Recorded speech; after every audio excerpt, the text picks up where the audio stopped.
They destroyed my life. I just made sure everyone saw it. I was in the garage, elbow deep in the guts of our broken lawnmower, when I heard Dana's voice drift down from the kitchen window above. Her tone was different. Low, pleading, desperate in a way I'd never heard before. I told you I'd get the money, Shane. Just wait. If I'd known the price of love was exactly $10,000, I would have asked for a discount. My wrench froze mid-turn. Shane. Her ex-boyfriend from college. The same loser who'd been calling our house for the past month under the pretense of catching up. The same guy Dana claimed was just going through a rough patch and needed someone to talk to. The same pathetic waste of space I'd specifically told her to stop contact with 3 weeks ago. No, I can't just transfer it tonight. John checks the accounts. Her voice carried that whiny edge she got when she was lying. I need more time to figure this out without him noticing. John checks the accounts. You're right, John checks the accounts, especially when his wife starts acting like she's hiding something. Which, apparently, she was. I set down my tools and crept closer to the window, staying in the shadows of our perfectly manicured suburban paradise. The Hendersons next door were probably watching from behind their curtains. They lived for this kind of drama. Mrs. Henderson had been giving me knowing looks for weeks now, the kind that said she'd seen Dana coming home late, seen her texting constantly, seen all the little signs that spelled out betrayal in suburban housewife Morse code. I love you too, Dana whispered into the phone. I'll figure something out. Maybe I can take a cash advance on the credit cards. Merciless. Menstrual. My credit cards. Our credit cards. The ones I've been working 60-hour weeks to pay off after her last shopping spree. I've been married to Dana Walsh for 8 years. 8 years of watching her climb the corporate ladder at Midwest Insurance while I fixed everyone's computer problems and pretended not to notice how she looked at me like I was holding her back. 8 years of her complaints about our boring neighborhood, our small house, my limited ambitions. 8 years of being told I wasn't good enough, while I paid for her gym membership, her designer clothes, her girls' nights out that apparently weren't just with the girls. The phone call ended and I heard her heels clicking across our hardwood floors, the floors I'd refinished myself last summer, while she was at a work conference that I was now realizing probably wasn't about insurance at all. I stayed in the garage for another hour, letting my anger crystallize into something cold and sharp. When I finally went inside, Dana was in the living room, curled up on our couch like nothing had happened, scrolling through her phone with that secretive smile she'd been wearing lately. How's the mower coming along? She asked without looking up. About as well as our marriage, apparently. She glanced at me then, and for just a second, I saw fear flicker across her face. What's that supposed to mean? Nothing, honey, just tired. I headed for the stairs. I'm going to check our bank statements, then get some sleep. John, wait! But I was already halfway up the stairs, pulling out my phone to log into our joint account. The account that had held $15,000 yesterday, and now showed a balance of $5,000.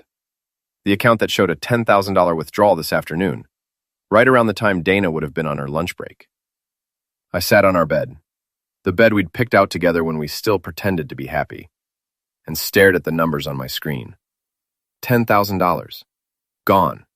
Transferred to an account I didn't recognize, but I was willing to bet belonged to Shane Morrison, the same Shane who dropped out of 3 different colleges, been fired from 6 different jobs, and was apparently now in the business of stealing other men's wives and their money. Dana appeared in the doorway, still holding her phone. We need to talk. Merc, Shantz. I turned my screen toward her. Want to explain this? Shoulders. She had the decency to look ashamed, but only for about 2 seconds. Then her chin went up in that defiant way that meant she was about to justify the unjustifiable. Shane needed help. His landlord was going to evict him, and he didn't have anywhere else to turn. So you gave him our money, our mortgage payment, our grocery money. You gave it to your ex-boyfriend without asking me. It's not like that. Then what is it like, Dana? Because from where I'm sitting, it looks like my wife is financially supporting another man, a man she's been sneaking around with for weeks. She sat down on the edge of the bed, suddenly looking smaller. It's just temporary. He's going to pay it back as soon as he gets back on his feet. I almost laughed. Shane Morrison getting back on his feet was about as likely as me spontaneously growing wings and flying to work tomorrow. The guy was a professional failure, a human anchor who dragged down everyone stupid enough to throw him a rope. You know what the funny thing is? I said, standing up and walking to our dresser. You used to complain about me helping my brother when he was going through his divorce. Said I was too generous, too trusting. Said people needed to learn to stand on their own 2 feet. I pulled out a suitcase and started throwing clothes into it. What are you doing? Dana's voice went up an octave. Helping Shane learn to stand on his own 2 feet, and helping you learn what it feels like to support a loser without my safety net. John, please, it's not what you think. MX, it's exactly what I think. You're cheating on me, emotionally if not physically, and you're using our money to do it. I zipped up the suitcase and turned to face her. I'm going to stay at a motel tonight. Tomorrow, I'm changing the locks. LS. You can't just kick me out of my own house. Threatened. Watch me. The house is in my name, remember? You insisted on that because your credit was shot from your college spending sprees. I headed for the door, then paused. Oh, and Dana? Next time you want to help someone stand up, make sure you're not the one falling down. Israel. I left her sitting on our bed, staring after me with her mouth hanging open. As I drove away from our house, my house, I caught a glimpse of Mrs. Henderson peeking through her curtains. I gave her a little wave. By tomorrow morning, the whole neighborhood would know that the Walsh marriage had officially imploded. At the Comfort Inn on Highway 9, I sat in a generic room that smelled like industrial carpet cleaner and started making a list. I'd always been good at organizing, at breaking down complex problems into manageable steps. It's what made me good at my job, good at fixing things that seemed hopelessly broken. And Dana Walsh was about to find out just how good I was at taking things apart. The locksmith showed up at 7 a.m. sharp, just as I'd requested. I'd been watching the house from my rental car since 6:30, waiting to see if Dana had spent the night or if she'd already run to Shane's arms. Her car was still in the driveway, which meant she was inside, probably on the phone with her girlfriends, spinning some story about how I'd overreacted and didn't understand the situation. I understood the situation perfectly. My wife was a cheater and a thief, and I was done being understanding. The locksmith, a grizzled guy named Pete who looked like he'd seen every kind of domestic drama imaginable, worked quickly and efficiently. You want me to leave the old keys inside? He asked. That would be perfect. Mercedes pulled into the driveway.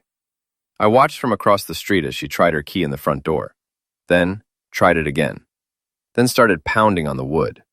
John, open this door right now. I rolled down my window and called out, Keys are on the kitchen counter, sweetheart, right next to the note I left you. She spun around, her face flushed with anger and embarrassment. Half the neighborhood was probably watching this little performance, and Dana hated being the center of negative attention almost as much as she hated not getting her way. You can't do this. This is illegal. Actually, it's completely legal. Check with your lawyer if you want. I started my engine. Oh, wait. You can't afford a lawyer anymore. You spent our legal fund on your boyfriend. She marched toward my car, her heels clicking angrily on the asphalt. For a second, I thought she might actually try to drag me out through the window. But she stopped just short of my door. Where am I supposed to go? I hear Shane's got a real nice place. Maybe you can help him with the rent. The look she gave me could have melted steel, but I just smiled and drove away.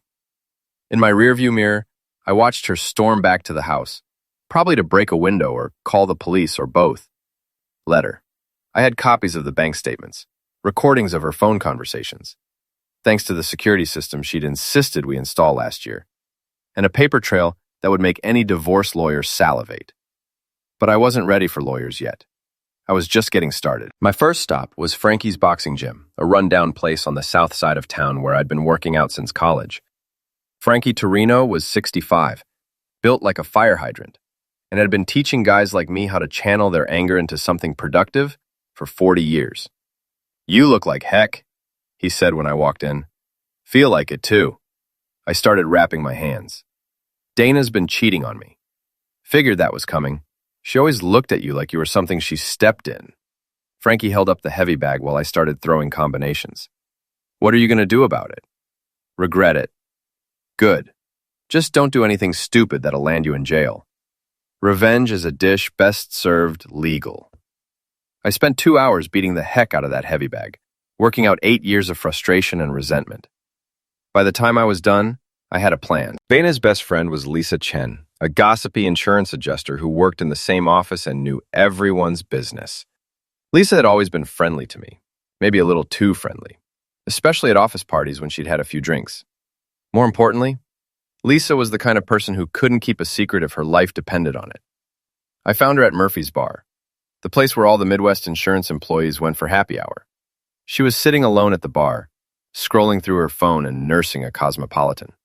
Mind if I join you? I asked, sliding onto the stool next to her. John, what are you doing here?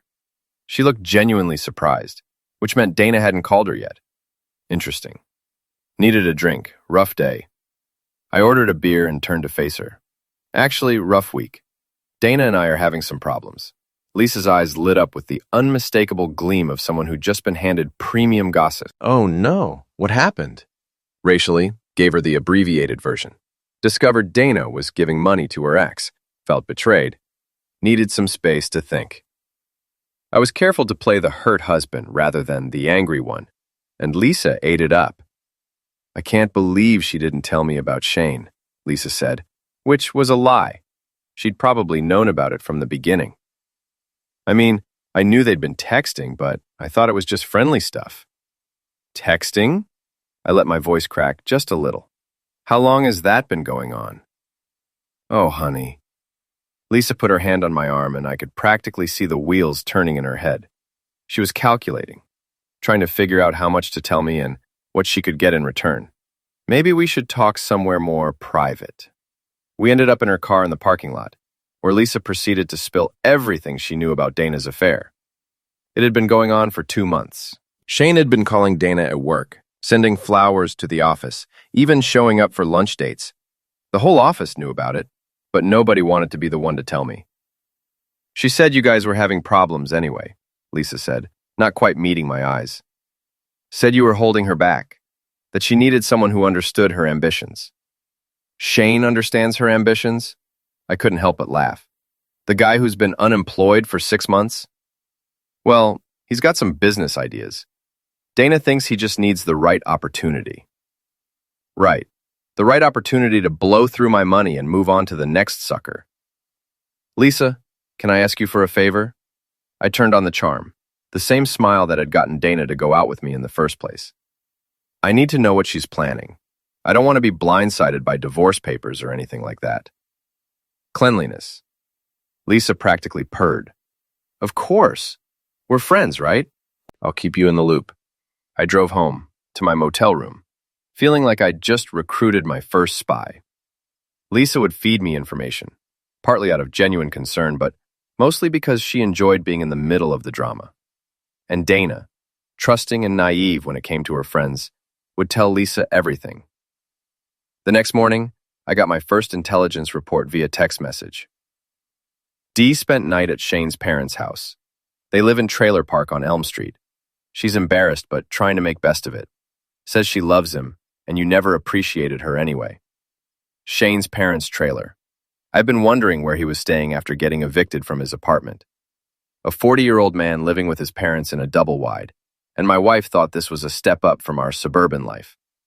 I drove by the address Lisa had given me, a depressing collection of aging mobile homes surrounded by chain-link fences and dead grass. Shane's parents' place was easy to spot. It was the one with the broken-down Camaro in the front yard and the collection of empty beer cans decorating the porch. Dana's pristine Mercedes looked completely out of place parked next to a rusted pickup truck. I could only imagine what she was thinking, waking up in a space the size of our walk-in closet, sharing a bathroom with Shane's unemployed parents. But I wasn't done yet, not even close. That afternoon, I made a few phone calls. The first was to Dana's credit card company, reporting suspicious activity on our joint account. The second was to the bank, asking them to flag any large withdrawals for review. The third was to my buddy Mike, who worked at the DMV and owed me a favor from when I'd fixed his computer network. "I need you to run a plate for me," I said, "and maybe check if there are any outstanding warrants or unpaid tickets." Reynolds Shane's record was a goldmine of failure. 3 DUIs, unpaid parking tickets, a suspended license, and an outstanding warrant for failure to appear in court on a bad check charge. The guy was a walking disaster, and Dana had hitched her wagon to his falling star. My phone buzzed with another text from Lisa. "Dee crying at work today. Says Shane's parents hate her and she doesn't know what to do. Boss asked her if everything was okay because she looks terrible." Whichever, Dana's carefully constructed professional image was starting to crack, and we were just getting started. I'd spent 8 years watching her climb the corporate ladder, networking and schmoozing and playing the game. Her reputation meant everything to her. Time to see how much it was really worth. By the end of the week, Dana looked like she'd aged 5 years. I knew this because Lisa was sending me daily photo updates along with her gossip reports. Dana's normally perfect hair was limp and unwashed, her designer clothes wrinkled, her makeup smeared from crying in the office bathroom. She asked me if she could borrow $500, Lisa texted me. Said Shane's parents are charging them rent, and she doesn't have access to her accounts. Lazed frozen our joint accounts pending the divorce proceedings. Perfectly legal, completely devastating. Dana was discovering what it felt like to live paycheck to paycheck, something she'd never experienced in her privileged life. But Shane was the real prize. According to Lisa, he was getting increasingly agitated about his money problems. The $10,000 Dana had given him was already gone, blown on gambling debts and back rent, and he was pressuring her for more. When she explained that I'd frozen the accounts, he'd thrown a tantrum that ended with a hole punched in his parents' trailer wall. "She's scared of him," Lisa reported during one of our coffee meetings. "He's got a drinking problem, and he gets mean when he's drunk. Last night he accused her of leading him on, said she promised him more money than she actually had." "That's terrible," I said, trying to sound concerned instead of satisfied. "Maybe she should come home. We could work things out." Lix shook her head. "She's too proud. She keeps saying she made her choice and she's going to stick with it. But John, I'm worried about her. Shane's bad news. I was counting on it. That weekend, I decided to pay Shane a visit. I found him at Lucky's Casino, the kind of place that smelled like desperation and stale cigarettes. He was at a blackjack table, nursing a beer and losing what looked like his last $20. "Shane Morrison?"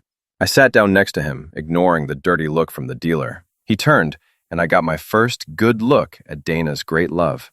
Unshaven, red-rimmed eyes, cheap clothes that had seen better days. This was the man my wife had chosen over me. "You're Dana's husband." It wasn't a question. "That's right, John Walsh." I signaled the waitress for a beer. "I thought we should meet, considering you're sleeping with my wife and spending my money." Shane's face flushed red. "Look, man, I didn't mean for it to happen. It just did." "Oh, I'm not here to fight about it. Actually, I wanted to thank you." "Thank me?" "Absolutely. You've done me a huge favor, taking Dana off my hands. She's expensive, high maintenance, never satisfied with what she has." I took a sip of my beer and watched his face. "But I'm sure you've figured that out by now." Shane's expression shifted from defensive to uncertain. "What do you mean?" "Come on, Shane. She's been with you for what, 2 weeks? And she's already complaining, right? About your living situation, your job prospects, your family. Dana's got champagne tastes and you've got a beer budget. How long do you think that's going to work?" I could see the doubt creeping in. Shane might be a loser, but he wasn't stupid. He'd already seen Dana's reaction to his parents' trailer, her horror at his financial situation, her growing desperation as reality set in. "She loves me," he said, but his voice lacked conviction.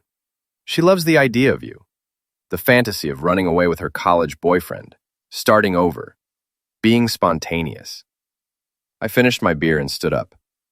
But Dana doesn't do reality very well. She's about to figure out that you can't pay for her lifestyle with good intentions and childhood memories. I left him sitting there, staring at his cards with a look of dawning comprehension. The seed of doubt was planted. Now I just had to wait for it to grow. Monday morning brought the news I'd been waiting for. Lisa called me at work, practically breathless with excitement. "John, you're not going to believe this. Dana got fired." "What? Why?" "She's been coming in late, leaving early, crying at her desk. Last week, she made a huge mistake on the Morrison account. Cost the company $20,000. And then this morning, her boss caught her using the office computer to look at apartments she can't afford." Perfect. Dana's professional reputation, the thing she'd valued more than our marriage, was in ruins. And the best part was, I hadn't had to do anything except let her self-destruct. "She's devastated," Lisa continued. "She's been with the company for 6 years. This was her career." "Where is she now?" "Cleaning out her desk. Security's watching her pack up her stuff. It's so humiliating." I felt a moment of something that might have been sympathy, but it passed quickly. Dana had made her choice. She'd chosen Shane over me. Excitement over stability. Fantasy over reality. Now she was living with the consequences. That evening, I drove by the trailer park again. Dana's car wasn't there, but I could see Shane through the window, pacing back and forth while his father yelled at him. Even with the windows closed, I could hear the shouting. My phone rang. It was Dana. "John, please. I need to talk to you." Her voice was small, broken. Nothing like the confident woman who'd walked out on our marriage 2 weeks ago. "I'm listening. Can we meet somewhere? I made a mistake." "What kind of mistake?" "All of it. Shane. The money. Leaving me. I've lived them to you. I can't be able to do. I'm so much like I come out on the video in the corning job." "What kind of mistake?" "All of it. Shane the money. Leaving the Wimbos on father. I valuable you. I feel like the change then in the state of me. It's just a minute. I'm listening." "All of it. Shane, the money, leaving you. I was confused and I made terrible decisions and I'm sorry." I let the silence stretch out, listening to her breathing on the other end of the line. "Please, John, I lost my job today. I don't have anywhere else to turn." "What about Shane? I thought he was going to take care of you." Shane's not who I thought he was. He's angry all the time and he blames me for his problems. His parents hate me and I can't afford to get my own place without a job." "That sounds rough." I kept my voice neutral, professional. "But I'm not sure how that's my problem anymore." Imprisoned. "Because I'm your wife. Stopped being my wife the day you chose him over me. You made that very clear." She started crying then. Ugly sobs that should have made me feel guilty, but only made me feel vindicated. "I'll do anything, John. I'll pay back the money, I'll go to counseling, whatever you want. Just please don't abandon me." "The way you abandoned me? I know I hurt you, I know I was wrong. But we can fix this, can't we? We can go back to the way things were." Relinquix. I almost laughed. Go back? There was no going back from this. She'd shown me exactly who she was when things got difficult, and I'd never be able to trust her again. "Dana, I want you to listen to me very carefully. You made your choice. You chose Shane and his exciting, unpredictable life over our boring, stable marriage. You chose to steal our money and give it to another man. You chose to humiliate me in front of our friends and neighbors. Those were your choices, and now you get to live with them. But I love you." "No, you don't. You love what I represented. Security, stability, someone to pay your bills and clean up your messes. But you don't love me. And honestly, I don't think I love you anymore either." Minimized. The line went quiet except for her crying. "I'm filing for divorce tomorrow," I continued. "You can contest it if you want, but I've got documentation of everything. The affair, the stolen money, all of it. Your best bet is to sign the papers and try to rebuild your life." "John, please." I hung up. 20 minutes later, Lisa called. "Dana just showed up at my apartment, crying hysterically. She says you won't take her back." "That's right. She's begging me to let her stay here, but John, I can't. My lease doesn't allow long-term guests, and honestly, she's kind of a mess right now." "That's not my problem anymore, Lisa. But she's my friend. I feel terrible for her." She should have thought about that before she decided to blow up her life for a loser. Lisa was quiet for a moment. You know, I always thought you were too good for her. She never appreciated what she had. Thanks, Lisa. I appreciate you keeping me informed about everything. Of course. We're friends.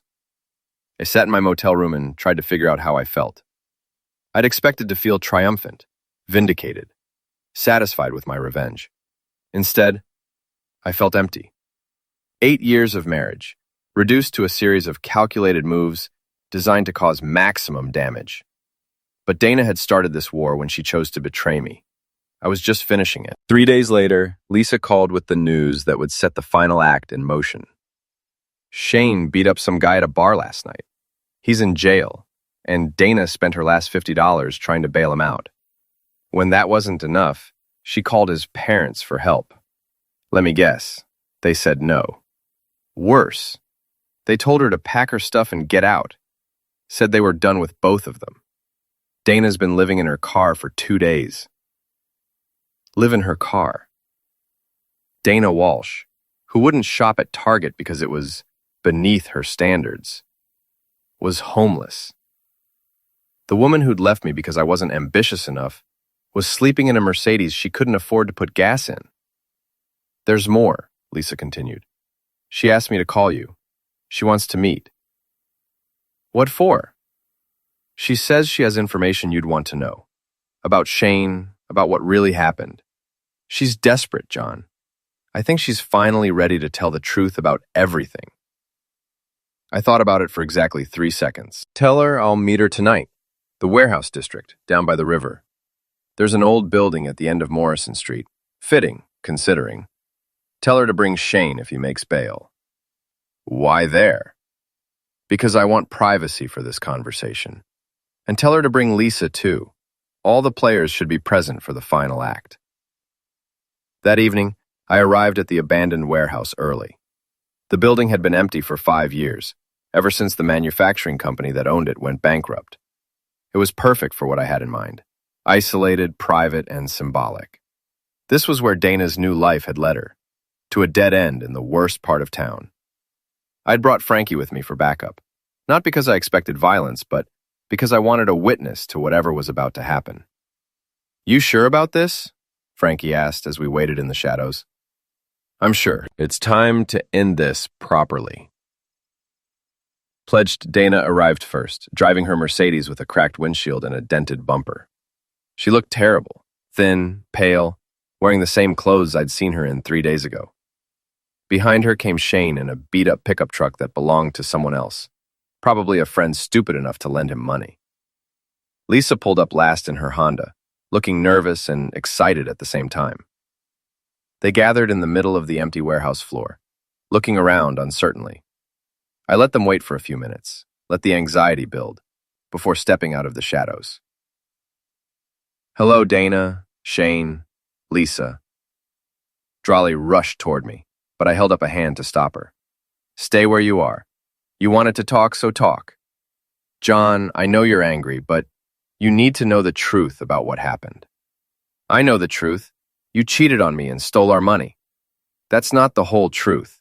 Dana glanced at Lisa, who was standing off to the side looking guilty. Tell him, Lisa. Tell him what you told me. Lisa shifted uncomfortably. I don't know what you mean. I've been feeding him information about me. Tell him how you've been playing both sides, pretending to be my friend while reporting everything back to him. Stimulate. I looked at Lisa, who had the decency to look ashamed. Is that true? She asked me to keep an eye on you, Lisa said defensively. She was worried about how you were handling the separation. BS, Shane spoke up for the first time. She's been working with you from the beginning. She's the one who encouraged Dana to give me the money in the first place. Said it would be romantic. Said you'd never find out. Now that was interesting. I turned to Lisa with raised eyebrows. Is that true, Lisa? Did you encourage Dana to steal from me? Melts. Dismissal's face went red. It wasn't stealing. It was her money, too. Pay. Would you do that? Unborn. The silence stretched out until Dana answered for her. Because she's been in love with you for years. She thought if she could break us up, she'd have a chance with you. At Lisa, pieces clicking into place. The friendly conversations, the eagerness to help, the detailed reports about Dana's suffering. Lisa had been playing a deeper game than I'd realized. "You orchestrated this whole thing," I said slowly. "You encouraged Dana to have the affair, then fed me information to help me destroy her. You were playing both sides." Lisa's composure cracked completely. "You were wasted on her. She never appreciated you, never saw how good you were. I would have treated you right. So you decided to ruin my marriage to prove it. Gave you the tools to see who she really was. Everything I told you was true. She is selfish and shallow and wrong for you. I just helped you see it." I looked around at the three of them, my cheating wife, her loser boyfriend, and the friend who'd manipulated us all for her own twisted purposes. It was almost funny. "You know what the really sad part is?" I said. "You're all exactly who I thought you were. Dana, you're selfish and weak, willing to throw away 8 years of marriage for a fantasy. Shane, you're a parasite who destroys everything you touch. And Lisa, you're a manipulative snake who pretends to be a friend while plotting to steal someone's husband." I pulled out my phone and showed them the screen. I've been recording this entire conversation, every word, every confession, every pathetic attempt at justification. Their faces went white. And here's the beautiful part. I've been streaming it live to a private social media account. Dana's parents are watching. Her former co-workers are watching. Shane's parole officer is watching because, yes, I looked up his record and made some calls. Everyone who knows any of you is getting a front row seat to this little drama. Dana sank to her knees. "John, no, please. You wanted the truth to come out, Dana. Well, here it is. The truth about your affair, your theft, your complete lack of character. The truth about Shane's criminal record and his history of using women. The truth about Lisa's sick obsession and manipulation." Dylan turned to walk away, then paused. "Oh, and one more thing. Shane, that warrant for the bad check, I called it in. The police should be here any minute to arrest you. Dana, the divorce papers are being served tomorrow, along with a lawsuit for the money you stole. Lisa, I've already sent copies of tonight's recording to your boss at the insurance company. Something tells me they won't appreciate having an employee who manipulates clients and orchestrates fraud." Shane lunged at me then, but I swatted the shadows and caught him with a right cross that dropped him like a sack of cement. "Stay down," Frankie advised, standing over Shane's groaning form. In the distance, I could hear sirens approaching. Right on schedule. "The police are here for Shane, but I suggest the rest of you leave before they start asking questions about your involvement in his various schemes." Dana was sobbing now, great heaving sobs that echoed through the empty warehouse. "I'm sorry, John. I'm so sorry." "I know you are, Dana. You're sorry you got caught. Sorry you chose wrong. Sorry your life fell apart. But you're not sorry for what you did to me. You're just sorry it didn't work out the way you planned." The police cars pulled up outside, their red and blue lights flashing through the broken windows. "You destroyed my life," Lisa said, her voice full of venom. "No, Lisa. You destroyed your own life. You destroyed Dana's life. You tried to destroy mine. I just made sure everyone knew about it." Shane was trying to get up, red streaming from his nose. "This isn't over." "Yes, it is. It's completely over." The police entered the warehouse and I walked over to meet them. "Officers, I'm John Walsh. I called in the warrant on Shane Morrison. He's right over there, the one with the busted nose." As they cuffed Shane and read him his rights, I walked past Dana one last time. She grabbed at my leg, trying to stop me. What am I supposed to do now? I have nothing left. I looked down at her. This woman I'd loved for 8 years. This woman who'd thrown away everything we'd built together for a few months of excitement with a loser. You're supposed to live with the consequences of your choices. Just like I had to live with the consequences of yours. I walked out of the warehouse and into the cool night air, leaving behind the wreckage of my marriage and the 3 people who'd conspired to destroy it. Frankie followed me to my car. "Feel better?" he asked. "I feel finished. Finally finished." As we drove away, I could see Dana in my rearview mirror, still kneeling on the warehouse floor, surrounded by the ruins of her carefully constructed lies. Shane was being loaded into a police car. Lisa was standing alone by her Honda, probably calculating how much of her own life had just been destroyed by the recording I'd made. It was over, all of it. The marriage, the betrayal, the revenge, finished. Tomorrow I'd start rebuilding my life, but tonight I was content to watch the warehouse lights flicker in my mirror as I drove toward whatever came next. Justice, I'd learned, wasn't about forgiveness or moving on or being the bigger person. Sometimes justice was just making sure that people who chose to hurt you had to live with the full consequences of that choice. And sometimes that was enough.